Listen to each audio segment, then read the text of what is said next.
अरे बच्चों, आप सबको भी स्वागत है। आज हम एक नया पद्य 10वीं कक्षा में पढ़ने वाला सभी छात्रों के लिए एक नया पद्य तुलसी के दोहे। दोहे दोहे का अर्थ है बच्चों दो लय में रहने वाला पद्य को हम क्या कहते हैं? दोहे। ಮಕ್ಕಳಿಂದ ನಾವು 10ನೇ ತರಗತಿ ಒಂದು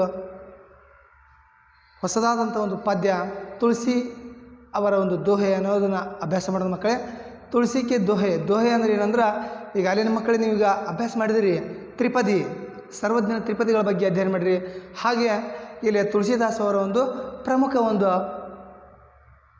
ಕವನಗಳನ್ನು ಅವರು 2 ಸಾಲಿನೊಳಗೆ ಬರೆದರು.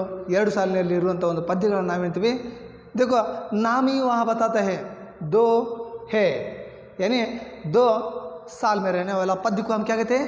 दो है. ಹೆಸರು ತಿಳಿಸುವಂಗ ಮಕ್ಕಳೇ ಏನಿದು? ದೋಹೆ 2 ಸಾಲಿನ ಒಂದು ಪದ್ಯ. ಈ ಅದ್ಭುತವಾದಂಥ ಒಂದು ಪದ್ಯನ ರಚನೆ ಮಾಡಿದ್ರು ಅಂದಾಗ इस पद्य का ही लेखक है तुलसी के देह दोहे. तुलसीदास जी ने इस पद्य को रचना किया है. तुलसीदास जी हिंदी साहित्य का एक मध्यकाल में आने वाला राम भक्ति शाखा का एक प्रमुख कवि माना जाता है. और तुलसीदास जी ने अपने दोहे के द्वारा समाज में रहने वाला अनेक पीड़ाओं को दूर करने के लिए, यानी भगवान धर्म के नाम से होने वाला अनेक विडंबनाओं को उन्होंने दूर करने के लिए प्रयत्न किया है बच्चों. और उनका परिचय हम आज करेंगे.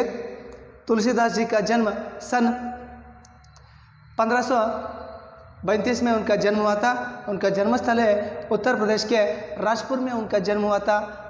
राम भक्ति शाखा के प्रमुख कवि माना जाता है. उनका माता पिता माता हुलसी और पिता आत्माराम था. तुलसीदास जी जन्म जब हुआ था उनके मुंह से राम नाम का उच्चारण हुआ था, इसीलिए उनको बचपन में राम बोला कहा जाता था.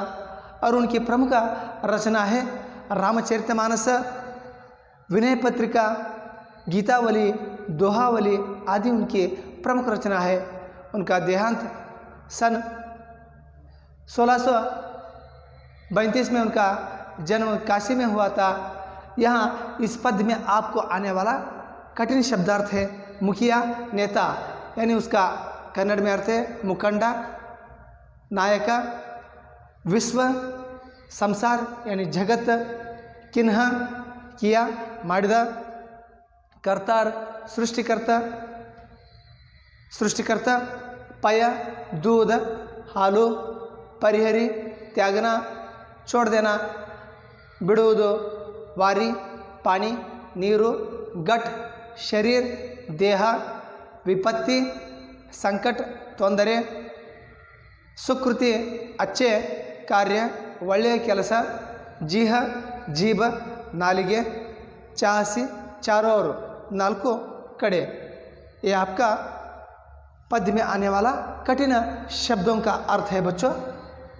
आप सबको भी मालूम रहना है तुलसीदास जी मध्यकाल में आने वाला एक राम भक्ति शाखा में आने वाला सगुण धारा का प्रमुख कवि है और तुलसीदास जी है.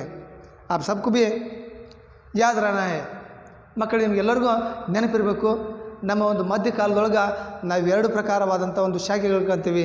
ಒಂದು ಸಗುಣಧಾರೆ, ಒಂದು ನಿರ್ಗುಣಧಾರೆ. ನಿರ್ಗುಣಧಾರಿಗಳು ಅಂತ ಕರಿತೀವಿ. ಸಗುಣಧಾರಿಗಳು ಅಂದ್ರೆ ಪರಮಾತ್ಮಗೆ ಒಂದು ಆಕಾರ ಕೊಡ್ತಾರ. ಅದು ಕೃಷ್ಣ ಇರ್ಬೋದು, ರಾಮ ಇರ್ಬೋದು, ಶಿವ ಇರ್ಬೋದು, ಗಣೇಶ ಇರ್ಬೋದು, ಅಥವಾ ವೀರಭದ್ರ ಇರ್ಬೋದು, ಲಕ್ಷ್ಮಿ ಇರ್ಬೋದು, ಸರಸ್ವತಿ ಇರ್ಬೋದು, ಇನ್ನೂ 10 ಹಲವಾರು ದೇವರುಗಳು ತಮ್ಮ ಒಂದು ಆಕಾರ ಮುಖಾಂತರ ದೇವರುಗಳನ್ನ ಪೂಜಿಸೋದಕ್ಕೆ ಏನಂತೀವಿ ನಾವು? ಸಗುಣಧಾರಿಗಳಂತೀವಿ. ಇನ್ನು ನಿರ್ಗುಣಧಾರಿ ಅಂದ್ರೆ ಯಾವುದೇ ಒಂದು ಪರಮಾತ್ಮನಿಗೇನಿಲ್ಲ ಆಕಾರ ಇಲ್ಲ. ಪರಮಾತ್ಮ ಅದಾನ ನಿರಾಕಾರ, ಅವನಿಗೆ ಯಾವುದೇ ಒಂದು ಆಕಾರಗಳಿಲ್ಲ. ಅದಕ್ಕೆ ಉದಾಹರಣೆಗೋಸ್ಕರ ನಾವು ಮುಸ್ಲಿಮ್ ನೋಡ್ಬೋದು, ಯಾರು ಪಾರ್ಸಿಗಳು ನೋಡ್ಬೋದು, ಜೊತೆಗೆ ಜೈನರು ನೋಡ್ಬೋದು, ಬೌದ್ಧರು ನೋಡ್ಬೋದು. ಇವರೆಲ್ಲ ದೇವ್ರಿಗೇನಿಲ್ಲ ಆಕಾರ ಇಲ್ಲ, ನಿರಾಕಾರಿ. ಪರಮಾತ್ಮನ ಹೌದಾನ, ಆದ್ರೆ ಅವನಿಗೆ ಆಕಾರ ಇಲ್ಲ ಅಂತ ಹೇಳಿದರು.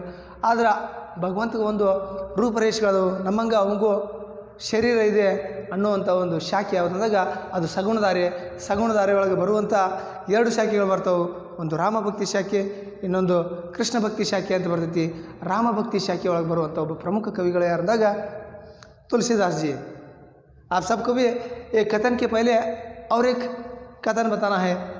जब तुलसीदास जी का उनका जन्म हुआ तब उन्होंने उनके मुंह से राम का नाम उच्चारण हुआ था, इसलिए उनको राम बोला कहा जाता था। जब वो बड़े हो गए तब उनका माँ बाप ने उनका शादी करवाया। उन्होंने अपनी पत्नी से इतने प्यार करते थे कि उन्होंने उनको 1 मिनट के लिए भी उनसे दूर नहीं रहते थे। इसलिए उन्होंने उनका पत्नी एक दिन अपने माँ बाप के घर गए थे। तब तुलसीदास जी को अपनी पत्नी को देखने का मन हुआ। तब उन्होंने बाहर बारिश आ रहा था और नदियाँ बहुत से ज़ोर से डूब रहा था। उसका कोई भी परवाह करते हुए उन्होंने अपनी पत्नी को देखने के लिए जाता है और उनका पत्नी पहाड़ी पर रहता है। तब उन्होंने वहाँ रहने वाला एक रस्सी को पकड़कर उन्होंने ऊपर जाता है और रस्सी पकड़ा था। वो रस्सी नहीं था बल्कि वो तो सांप था। सांप पकड़कर ऊपर जाता है। जब उनका पत्नी को उन्होंने देखता है तब उनका पत्नी ने उनको बता दिया कि मेरा पर इतना प्रेम रखे हैं ना आप, ये प्रेम को आप तो भगवान राम पर रख लिए तो आप कितना महान व्यक्ति हो सकते हैं। इस तरह उनका पत्नी ने उनको एक बात बताया। तब से ही उनका मन परिवर्तन हुआ। तब से उन्होंने राम का स्मरण करते हुए राम का लीलाओं को, राम की उनकी जीवन कथा को उन्होंने लिखा और समाज में होने वाला धर्म के नाम से होने वाला अन्यायों को उन्होंने अपने दोहे के द्वारा लिखा है। बच्चों, अब अपने किताबों को खोलिए। इस पद्य से आप क्या सीखते हैं? देखो बच्चों, तुलसी के दोहे, इन दोहे के द्वारा छात्र अच्छे कर्म करने और नैतिकता से जीवन बिताने की सीख प्राप्त कर सकते हैं। देखो, इन दोहे के द्वारा आप सभी भी अच्छे कर्म और नैतिकता से जीवन बिताने की सीख आप ಪ್ರಾಪ್ತ कर सकते हैं। ಮಕ್ಕಳೇ, ಈ ಒಂದು ದೋಹೆಗಳ ಮುಖಾಂತರ ನೀವೇನು ಕಲ್ಕೊಂತೀರಿ ಅಂದಾಗ ಒಳ್ಳೆಯದಾದಂಥ ಒಂದು ಕರ್ಮ ಅಂದ್ರೆ ಕಾರ್ಯ ಮಾಡೋದು, ಕೆಲಸ ಮಾಡೋದಾಯ್ತು, ಜೊತೆಗೆ ಒಳ್ಳೆಯದಾದಂಥ ಒಂದು ನೈತಿಕತೆಯ ಮೌಲ್ಯಗಳನ್ನ ನೀವು ಈ ಪದ್ಯಗಳ ಮುಖಾಂತರ, ಈ ದೋಹೆಗಳ ಮುಖಾಂತರ ತಿಳ್ಕೊಂತೀರಿ ಅಂದ್ರೆ ಅದು ತಪ್ಪಾಗಲಾರದು ಮಕ್ಕಳೇ। पहला दोहे को देखिए बच्चों, यहाँ 5 दोहे दिया है आपको। पहला दोहे के देखिए वहाँ आप सभी भी, मुखिया मुख सो चाहिए कान पान को एक, पाले पोसे सकल अंग तुलसी सहित विवेक। देखो कितना स्पष्ट से, यानी समाज में किस तरह नेता रहना है उसके बारे में या वर्णातीत करते हुए तुलसीदास ने कितना सुंदर से बताया। देखो, मुखिया मुख सो चाहिए, मुख का मुँह यानी आपका, मुखिया का मतलब मुखंड, मुखंड किस तरह होना चाहिए? मुख का, मुखिया मुख सो चाहिए, जिस तरह शरीर का यहाँ मुखिया मुँह होता है, इसलिए उसी तरह समाज में रहने वाला एक नेता समाज की चारों वर्गों को समान रीत से देखने के लिए यहाँ बताता है। कान पान को एक, देखो अकेला ही कान पान को मुंह करता है, उसी तरह समाज में रहने वाला राजा ने चारों वर्गों को, ब्राह्मण, क्षत्रिय, वैश्य, शूद्र, इन चारों वर्गों को भी क्या करता है? सबका भी समान दृष्टि से देखना चाहिए। इस तरह राजा का कर्तव्य को यहाँ जागृत किया है। यहाँ तुलसीदास जी ने पाले पोसे सकल अंग तुलसी सहित विवेक। देखो, मुँह अकेला ही खाना पाना करना करता है, मगर वो शरीर का सारा अंगों को क्या करता है? पालन पोषण करता है। उसी तरह राजा अपने समाज में रहने वाला सभी वर्गों को, उनका सबको भी देख रेखा करने के लिए यहाँ बताया है। सबको भी एक समान से देखने के लिए, उन सबको भी एक मुखंड होकर उन सबका आशाओं को पूर्ण करने का एक मुखंड बनकर वहाँ कार्य निभाने के लिए तुलसीदास जी ने यहाँ बताया है। उसका अर्थ यहाँ आपको दिया है, उसका भावार्थ वहाँ देखिए। प्रस्तुत दोहे में तुलसीदास मुख अर्थात मुँह और मुखिया दोनों के स्वभाव की समानता दर्शाते हुए लिखते हैं कि मुखिया को मुँह के समान होना चाहिए। मुँह खाने पीने का काम अकेला करता है, लेकिन वह जो खाता पीता है उसमें शरीर के सारे अंगों का पालन पोषण करता है। तुलसी की राय में मुखिया को भी ऐसा ही विवेकवान होना चाहिए कि वह काम अपनी तरह से करे, लेकिन उसका फल सभी में बांटे।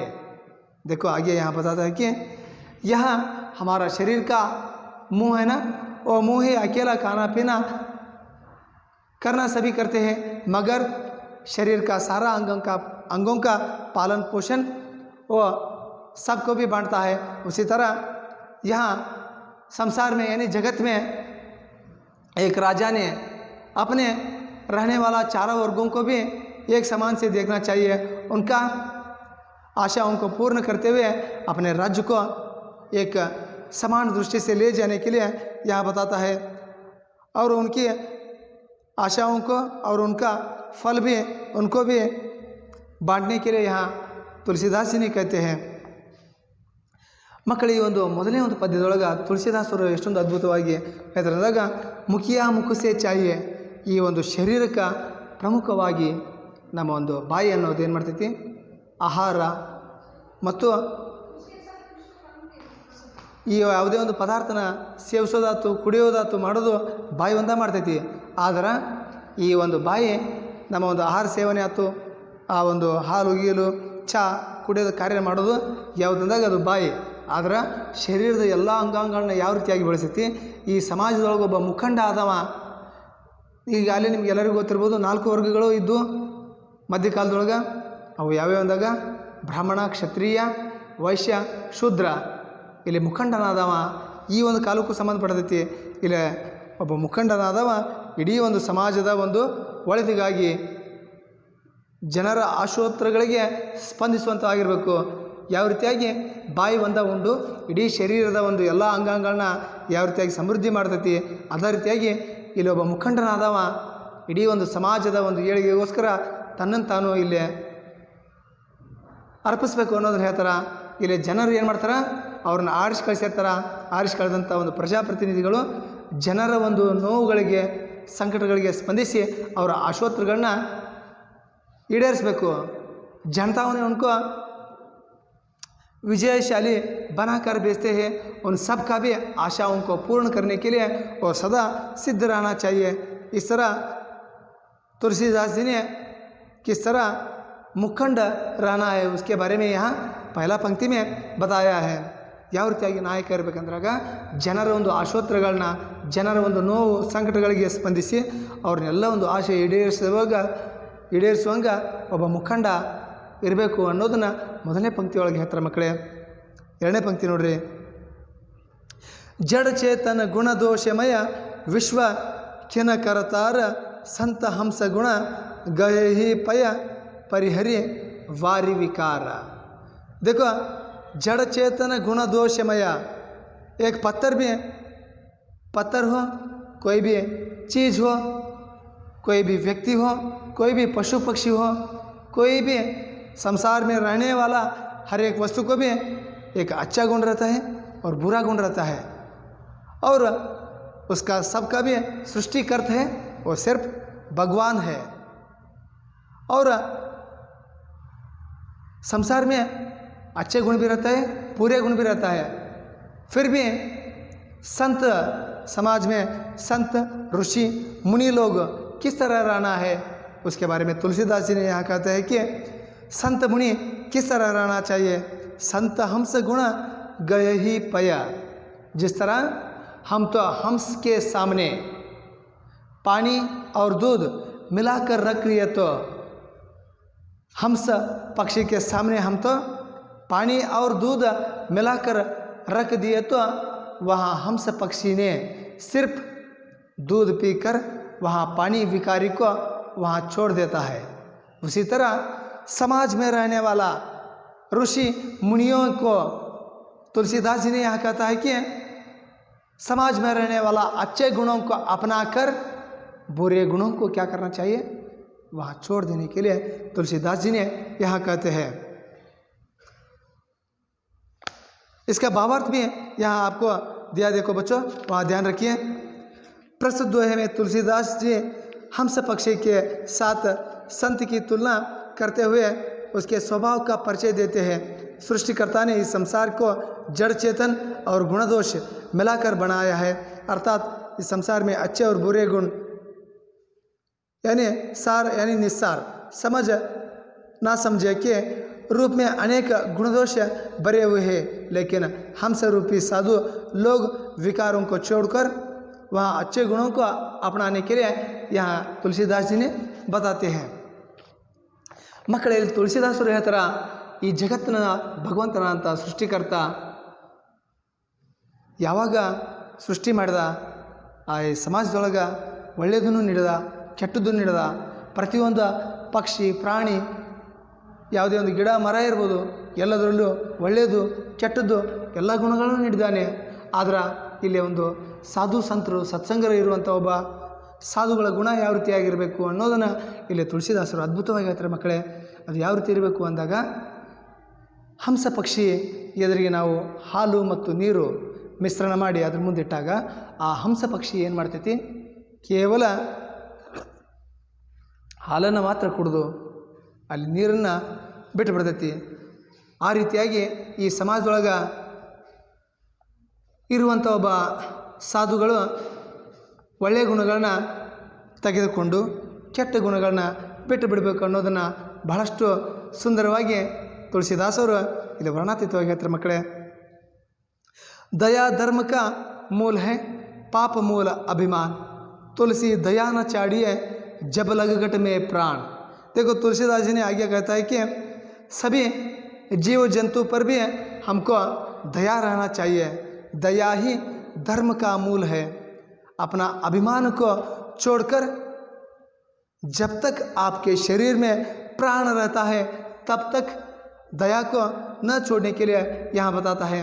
और सभी प्राणी को एक समान से देखने के लिए यहाँ कहते हैं. उसका भावार्थ देखिए वहाँ बच्चों. प्रस्तुत दोहे में तुलसीदास जी ने यहाँ स्पष्टता से बताया है कि दया ही धर्म का मूल है, और अपना अभिमान को छोड़ने के लिए यहाँ कहते हैं. और इसीलिए कवि कहते हैं कि जब तक शरीर में प्राण है तब तक मानव को अपना अभिमान को छोड़कर दयालु बने रहना चाहिए. ತುಳಸಿದಾಸರು ಈ ಒಂದು ಪದ್ಯದೊಳಗೆ ಮೂರನೇ ಒಂದು ಪಂಕ್ತಿ ಒಳಗೆ ಹೇಳ್ತಾರೆ. ಮಕ್ಕಳೇ, ಸ್ಪಷ್ಟವಾಗಿ ಹೇಳ್ತಾರೆ, ದಯವೇ ಧರ್ಮದ ಮೂಲವಯ್ಯ. ಇಲ್ಲಿ ನಾನು ನನ್ನದು ಅನ್ನೋ ಒಂದು ಅಹಂಕಾರನ ಬಿಡಬೇಕು ಅನ್ನೋದನ್ನು ಇಲ್ಲಿ ಕವಿಗಳು ಸ್ಪಷ್ಟವಾಗಿ ಹೇಳ್ತಾರೆ. ಜೊತೆಗೆ ಎಲ್ಲಿವರೆಗೂ ನಮ್ಮಲ್ಲಿರುವಂಥ ಅಭಿಮಾನ ನಾವು ಯಾವಾಗ ಬಿಡೋದಲ್ಲ ಅಲ್ಲಿವರೆಗೂ ನಾವು ಅಹಂಕಾರಿಗಳಾಗಿರ್ತೀವಿ, ನಾವು ಸ್ವಾರ್ಥಿಗಳಾಗಿರ್ತೀವಿ ಅನ್ನೋದನ್ನು कवि तुलसीदास रहता. आपको ये बताते हैं कि तुलसीदास जी, शरीर में आपका प्राण जब तक रहता है तब तक अपना अभिमान को छोड़ने कर दयालु बनने के लिए यहाँ तुलसीदास जी ने कहते हैं, ಎಲ್ಲಿವರೆಗೂ ನಿಮ್ಮ ಶರೀರದೊಳಗ ಪ್ರಾಣ ಅನ್ನೋದಿರ್ತೈತಿ ಅಲ್ಲಿವರೆಗೂ ನೀವು ದಯಾಳುಗಳಾಗಿ ಸರ್ವರಿಗೂ ಸಮಾನವಾಗಿ ನೋಡೋಕೆ ಇಲ್ಲಿ ಕವಿ ತುಳಸಿದಾಸರು ಹೇಳ್ತಾರೆ. ಮಕ್ಕಳೇ, इसलिए आपको एक छोटा सा यहाँ कथा को मैं बताऊंगा. यानी व्यक्ति को अहम नहीं रहना चाहिए, क्योंकि उनका अहम ही उनको क्या हो सकता है, एक एक बार विपत्ति बन सकता है. एक मानव था, वो एक अद्भुत शिला बनाने वाला एक व्यक्ति था. जिस तरह व्यक्ति रहता है उसी तरह उनका एक शिला को बनने वाला व्यक्ति है. एक बार उनके गांव में एक ज्योतिषी वहाँ आ जाता है. आकर सबका ज्योतिष्य उनका हाथ देकर उन्होंने उनका ज्योतिष्य बता रहे थे. तब यहाँ अद्भुत शिल्पी भी उनके पास जाता है, उनका अपना भविष्य को उनको पूछता है. तब वहाँ ज्योतिषी ने उनका हाथ देकर उनको बताता है, कल ही क्या है, तुम्हारा मृत्यु है. इस तरह उन्होंने उनको बताते हैं. वो घबरा हो जाता है शिल्पी ने. तब इसके लिए बचने के लिए मार्ग क्या है? तब वो ज्योतिषी ने उनको बताता है कि तुम ही शिल्पी हो ना, इसीलिए क्या करो, अपना जिस तरह चेहरा है ना उसी तरह 10 मूर्तियों को बनाओ और उसके बीच में तुम भी वहाँ खड़ा हो जाओ। तब उन्होंने उस दिन पूरा 10 मूर्तियों को बनाता है, बनाकर उसके बीच में जाकर खड़ा हो जाता है। दूसरे दिन यम के किंकरों ने वहाँ आ जाता है, आकर उनको यमलोक ले जाने के लिए वहाँ आ जाता है। तब वो उनको यानी उन्होंने 10 शिल्पियों को बनाया ना, यानी शिल्प को बनाया दिया ना, वहाँ उन्होंने उसके बीच में खड़ा हुआ था। उनको मालूम नहीं होगा कि शिल्पी कौन है। उनका चेहरा को उन्होंने चेहरे जैसे ही यानी उनका शरीर जैसे ही उन्होंने 10 मूर्तियों को बनाया था। कोई उसमें कोई भी एक भी गलतियाँ उन्होंने नहीं बनाया था। उनको ही मालूम नहीं होगा कि उसमें असली कौन है। इस तरह उन्होंने अपने जैसे ही 10 मूर्तियों को वहाँ बनवाया था। तब किंकरों को ये मालूम नहीं हुआ कि वहाँ शिल्पी कौन है। तब वापस वहाँ अपने यमलोक जाता है, यम से बताते कि वहाँ 10 लोग हैं, उसमें शिल्पी कौन है हमको मालूम नहीं हो रहा है, आप ही वहाँ जाइए। तब यमराज जी वहाँ खुद आ जाता है, आकर वहाँ देखता है, देखकर उनको भी उसमें शिल्पी कौन है मालूम नहीं होता है। तब जाने वक्त वो भी वह उनको छोड़कर वापस जा रहा था। तब उन्होंने बताता है कि ये शिल्पों को कौन बना है, कितना अच्छा बना है। इस तरह उन्होंने अपने वर्णातीत शब्दों को बताता है। तब उन्होंने हाथ उठाकर मैं इस शिल्पियों को निर्माण किया है, इस तरह उन्होंने अपने बारे में बताता है। एक एक बार अपने आप का गर्व ही क्या हो सकता है, उनका नाश हो सकता है। तब यमधर्म ने उनको अपने पास डालकर अपने यमलोक को ले जाता है। इसलिए अहंकार को छोड़कर व्यक्ति को एक निस्वार्थी रूप में यानी दयाल रूप में जीने के लिए यहाँ कवि ने बताता है। तुलसी साथी विपत्ति के विद्या विनय विवेक, साहसी सुकृति सुसत्य रुत राम भरोसा एक। देखो तुलसी साथी ने विपत्ति के साथियों को यहाँ बताते हैं। तुलसीदास जी ने यहाँ बताते हैं कि आपका संकट में आपका मित्र है विद्या विनय और विवेक है। आपको कोई भी संकट आ गए तो संकट आपको आता है तब आपके पास धन हो दौलत हो यानी कोई भी एक वस्तु हो, वो आपके लिए कुछ भी उपयोग नहीं होता है। जब आपको उपयोग होता है आप में रहने वाला विद्या विनय और विवेक है, यही आपको बचा सकता है और आगे ले सकता है। इसीलिए संकट में आपका विद्या विनय विवेक ही आपका सहाय देता है। इसीलिए साहस सुकृति सुसत्यरुत राम भरोसा एक। आप जो भी काम करो उसमें भगवान का स्मरण करते हुए काम करो। जब आप संकट में आए तो आपका साथ देने वाला भगवान है। इसलिए राम पर भरोसा रखते हुए अपने कामों को करने के लिए यहाँ कवि तुलसीदास जी ने बहुत सुंदर से यहाँ बताते हैं। 4वां दोहे में उसका भावार्थ देखिए बच्चों। वहाँ प्रस्तुत दोहे में तुलसीदास जी कह रहे हैं कि मनुष्य पर जब विपत्ति पड़ती है तब विद्या विनय तथा विवेक ही उसका साथ निभाते हैं। जो राम पर भरोसा करता है वही साहसी सत्यरुत और सुकृतवान बनता है। ಮಕ್ಕಳೇ, ಈ ಒಂದು 4ನೇ ಒಂದು ದೋಹೆ ಒಳಗೆ ತುಳಸಿದಾಸರು ಅದ್ಭುತವಾಗಿ ಹೇಳ್ತಾರೆ. ಮನುಷ್ಯ ಸಂಕಟ ಬಂದಾಗ ನಾವೆಲ್ಲ ಏನಂತೀವಿ ವೆಂಕಟರಮಣ ಅಂತೀವಿ. ಆದರೆ ವೆಂಕಟರಮಣ ಅಲ್ಲ, ಸಂಕಟ ಬಂದಾಗ ನಮ್ಮಲ್ಲಿರುವಂಥ ವಿದ್ಯೆ ವಿನಯ ಮತ್ತು ವಿವೇಕಗಳ ನಮ್ಮನ್ನು ಸಹಾಯಕ ಮಾಡ್ತಾವೆ. ನಮ್ಮಲ್ಲಿರುವಂಥ ಆಸ್ತಿ ಪಾಸ್ತಿ ಸುಖ ಸಂಪತ್ತಿ ಧನಧಾಮಗಳು ಯಾವುವು ನಮ್ಮನ್ನು ಏನು ಮಾಡಲ್ಲ, ಕಾಯುವುದಿಲ್ಲ. ನಮ್ಮನ್ನು ಉಳಿಸೋದು ಯಾವುದು ಅಂದಾಗ ನಮ್ಮಲ್ಲಿರುವಂಥ ವಿದ್ಯೆ ವಿನಯ ಮತ್ತು ವಿವೇಕಗಳನ್ನು ನಮ್ಮನ್ನು ಏನು ಮಾಡ್ತಾವೆ, ಒಂದು ಒಳ್ಳೆಯ ಮಾರ್ಗಕ್ಕೆ ಕರ್ಕೊಂಡು ಹೋಗ್ಕೊಂಡ್ರೆ ತಪ್ಪಾಗಲಾರ್ದು. ನಾವು ಯಾವುದೇ ಒಂದು ಕಾರ್ಯ ಮಾಡಲಿ ಪರಮಾತ್ಮನ ಅಂತ ರಾಮನ ಮ್ಯಾಗ ನಂಬಿಕೆ ಇಡಬೇಕು. ಆಗ ಮಾತ್ರ ನಾವು ಸಾಹಸಿಗಳಾಕ್ತೀವಿ, ಸತ್ಯವಂತರಾಕ್ತೀವಿ, ಜಗತ್ತಿನೊಳಗೆ ಸಮಾಜದ ಒಬ್ಬ ಸ್ಥಿತಿವಂತರಾಕ್ತೀವಿ ಅನ್ನೋದು ತಿಳಿಸ್ಕೊಡುವಂಥ ಒಂದು 4ನೇ ದೋಹೆನ ಇಲ್ಲಿ ತುಳसीदासರು ಅದ್ಭುತವಾಗಿ ಬರ್ತಾರೆ ಮಕ್ಕಳೇ. आपका अंतिम दोहा है, राम नाम मणि दीप धरो, राम नाम मणि दीप धरो, जिह देहरी द्वारा तुलसी भीतर बाहिर जो चाह से उजियार.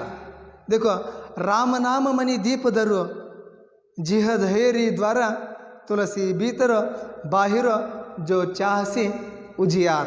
देखो, राम नाम का आप स्मरण करते हैं, जब आपका घर में दीप को दहेरी पर रख लिया तो वो घर के भीतर और बाहर प्रकाश देते हैं ना. उसी तरह राम नाम का आप स्मरण किए तो आपका आंतरिक बाह्य दोनों भी शुद्धि हो सकता है. इसीलिए राम नाम का स्मरण करने के लिए तुलसीदास जी ने यहाँ बताते हैं. उसका भावार्थ देखिए बच्चों. वहाँ प्रस्तुत दोहे के द्वारा तुलसीदास जी कहते हैं कि जिस तरह देहरी पर दिया रखने से घर के भीतर और बाहर दोनों ओर प्रकाश फैलता है, उसी तरह राम नाम का मानव स्मरण किए तो उसका आंतरिक और बाह्य दोनों भी क्या हो सकता है, शुद्धि हो सकता है. इसलिए राम नाम का स्मरण करते हुए अपने जीवन को सार्थक बनाने के लिए कवि तुलसीदास जी ने बहुत सुंदर से यहाँ बताते हैं. ಮಕ್ಕಳೇ, ಅಂತಿಮವಾದಂಥ ಒಂದು ಪದ್ಯ, ಅಂತಿಮವಾದಂಥ ಒಂದು ದೋಹೆ, 5ನೇ ದೋಹೆ ಒಳಗೆ ಹೇಳ್ತಾರೆ ಮಕ್ಕಳೇ, ಯಾವ ರೀತಿಯಾಗಿ ನಾವು ರಾಮನ ಸ್ಮರಣೆ ಮಾಡಬೇಕು. ನಾವು ರಾಮನ ಸ್ಮರಣೆ ಯಾವ ರೀತಿ ಮಾಡ್ಬೇಕಂದ್ರೆ, ಸ್ಮರಣೆ ಮಾಡೋದ್ರಿಂದ ಏನಾಗುತ್ತೆ ಅಂದಾಗ, ನಾವು ಕೇವಲ ರಾಮನ ಒಂದು ನಾಮಸ್ಮರಣೆ ಮಾಡೋದ್ರಿಂದ ಯಾವ ರೀತಿಯಾಗಿ ನಮ್ಮ ಒಂದು ಮನೆಯ ಹೊಸಲಿಯ ಒಂದು ಅಂಗಳದ ಮ್ಯಾಗ ಕಟ್ಟಿ ಮ್ಯಾಗಲ್ಲಿ ನಾವು ದೀಪ ನೆಟ್ಟಾಗ ಆ ದೀಪ ಇಲ್ಲಿ ದಹೇರಿ ಅಂದ್ರೆ ಮನೆಯ ಒಂದು ಹೊಸಲಿಯ ಒಂದು ಜಗಲಿ ಕಟ್ಟಿ ಮ್ಯಾಗ ನಾವು ದೀಪ ಇಟ್ಟರೆ ಆ ಒಂದು ದೀಪ ಮನೆ ಒಳಗೂ ಬೆಳಕು ನೀಡ್ತೈತಿ, ಮನೆ ಹೊರಗೂ ಬೆಳಕು ನೀಡ್ತೈತಿ. ಯಾವ ರೀತಿಯಾಗಿ ಬಿಡ್ತೈತಲ್ಲ ಅದೇ ರೀತಿಯಾಗಿ ನಾವು ರಾಮನ ಒಂದು ನಾಮಸ್ಮರಣೆನ ಮಾಡೋದ್ರಿಂದ ನಮ್ಮ ಒಂದು ಆಂತರಿಕ ಮತ್ತು ಬಾಹ್ಯ ಎರಡೂ ಶುದ್ಧಿ ಆಗುತ್ತಾ, ಜೊತೆಗೆ ನಮ್ಮ ಒಂದು ಜೀವನದ ಒಂದು ಮುಕ್ತಿ ಸಿಗುತ್ತಾ ಅನ್ನೋದು ಹೇಳಿ ತುಳसीदासರು ಈ दोहेಯನ್ನು ಮುಗಿಸ್ತಾರೆ ಮಕ್ಕಳೇ. इस दोहा का आशय देखिए, तुलसीदास जी ने इन दोहे में मुखिया के लक्षण, संत का स्वभाव आदि पर प्रकाश डाला है. साथ ही उन्होंने दया, धर्म का महत्व, अभिमान, त्याग, विवेक युक्त व्यवहार, राम पर विश्वास, राम नाम का जप इत्यादि का बखान करते हुए सुझाव दिया है कि इंसान को नीतियुक्त जीवन बिताना चाहिए. देखो, इस दोहे में किस तरह मुखंड रहना चाहिए, उनका लक्षण किस तरह होना चाहिए और संत का स्वभाव किस तरह होना चाहिए, इस पर प्रकाश डाला है. उसके साथ साथ दया और धर्म का महत्व बताया है और अपना अभिमान को छोड़ने के लिए बताया है और विवेक युक्त व्यवहार करने के लिए और राम पर विश्वास रखते हुए राम का जपन करने के लिए और अपने जीवन को एक नीतियुक्त निभाने के लिए यहाँ तुलसीदास जी ने बहुत सुंदर से चित्रण किया है. ಮಕ್ಕಳಿಗೆ ಒಂದು ಪದ್ಯದ ಮುಖಾಂತರ ಒಬ್ಬ ಮುಖಂಡನಾದ ಯಾವ ರೀತಿಯಾಗಿರಬೇಕು, ಒಬ್ಬ ಸಂತ ಸಾಧುವಿನ ಒಂದು ಗುಣಲಕ್ಷಣಗಳು ಯಾವ ರೀತಿ ಇರಬೇಕು ಅನ್ನೋದೊಂದು ಹೇಳ್ತಾರೆ. ಜೊತೆಗೆ ದಯವೇ ಧರ್ಮದ ಮೂಲವೇ ಅನ್ನೋದನ್ನು ತಿಳಿಸ್ಕೊಡ್ತಾರೆ. ಜೊತೆಗೆ ನಮ್ಮಲ್ಲಿ ಅಭಿಮಾನ, ತ್ಯಾಗ ಅನ್ನೋ ಭಾವನೆಗಳನ್ನು ಅಭಿಮಾನ ಬಿಡಬೇಕು, ತ್ಯಾಗ ಮತ್ತು ವಿವೇಕಯುಕ್ತವಾದಂಥ ವ್ಯವಹಾರ ಮಾಡಬೇಕು, ರಾಮನ ಮೇಲೆ ನಂಬಿಕೆ ಇಡಬೇಕು, ರಾಮನಾಮನ ಒಂದು ಜಪ ಸ್ಮರಣೆ ಮಾಡುತ್ತಾ ನಮ್ಮ ಜೀವನನ ಕಳಿಬೇಕು ಅನ್ನೋದು ಹೇಳ್ತಾರೆ. ಈ ಒಂದು तुलसीदासर ಒಂದು दोहे अद्भुतವಾಗಿ निदर्शन ನೀಡ್ತಿದೆ ಅಂದರೆ ತಪ್ಪಾಗಲಾರದು ಮಕ್ಕಳೇ. वहाँ कुछ एक अंक का प्रश्नों को देखिए बच्चों. वहाँ तुलसीदास मुख को क्या मानते हैं? तुलसीदास मुख को मुखिया मानते हैं. तुलसीदास मुख को क्या मानता है? तुलसीदास जी ने मुख को मुखिया मानते हैं. मुखिया को किसके समान रहना चाहिए? मुखिया को मुंह के समान रहना चाहिए। हंस के गुण कैसा होता है? हंस का गुण जिस तरह उन्होंने पानी छोड़कर दूध को पीता है ना, उसी तरह यहाँ साधु लोगों को अच्छे गुणों को अपनाकर बुरे गुणों को छोड़ने के लिए यहाँ बताया है। मुख किसका पालन पोषण करता है? मुख पूरा शरीर का पालन पोषण करता है। दया किसका मूल है? दया धर्म का मूल है। तुलसीदास किस शाखा का कवि है? तुलसीदास, आपको मैं यहाँ लिखा है, तुलसीदास राम भक्ति शाखा के प्रमुख कवि है। तुलसीदास जी के माता पिता का नाम लिखिए। तुलसीदास जी के माता तुलसी और पिता आत्माराम है। तुलसीदास के बचपन का नाम क्या था? तुलसीदास जी का बचपन का नाम राम बोला था। पाप का मूल क्या है? पाप का मूल है अभिमान। तुलसीदास के अनुसार विपत्ति के साथी कौन है? तुलसीदास के अनुसार विपत्ति के साथी विद्या, विनय और विवेक है। वहाँ अनुरूपता देखिए बच्चों। दया धर्म का मूल है, पाप अभिमान का मूल है, परिहरि त्यागना कर्तार सृष्टिकर्ता।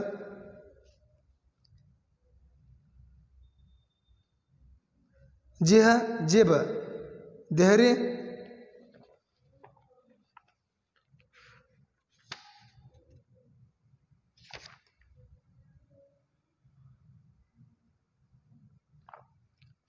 ಮಸ್ತಿಲು ಅಂತೀವಿ ಕನ್ನಡದೊಳಗೆ.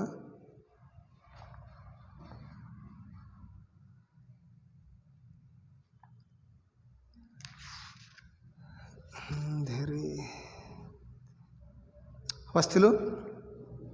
देखो इन दोहे को क्या करो बच्चों, आप घर में कंठस्थ करो। ये आपको 7 यानी 8 अंक में आने वाला एक प्रमुख पद्य है। इस पद्य को क्या करो, आप सभी भी घर में इसका भावार्थ लिखने के लिए अभ्यास करो। यहाँ आपको क्या दिया है? भावार्थ दिया है। इस भावार्थ को किस तरह सरल रूप में लिखना है उसके बारे में अगले क्लास में आपको मैं बताऊंगा। और यहाँ इस 5 दोहे को क्या करो, आप कंठस्थ करो, क्योंकि 2 लाइन आप लिख लिए तो आपको कितना अंक आ जाता है? 4 अंक आ सकता है। और दोहे का भावार्थ लिखिए तो आपको 3 अंक आ सकता है। और अनुरूपता में 1 अंक आ सकता है। इसलिए इस पाठ को आपको एक अत्यंत प्रमुख पद्य है। इसलिए इस पद्य को क्या करो बच्चों, ज़्यादा से ज़्यादा अभ्यास करो। इस पाठ के द्वारा आपको 8 अंक मिल सकता है। इसलिए इस पर ज़्यादा से ज़्यादा गमन रखो। आप सबको भी बहुत बहुत धन्यवाद।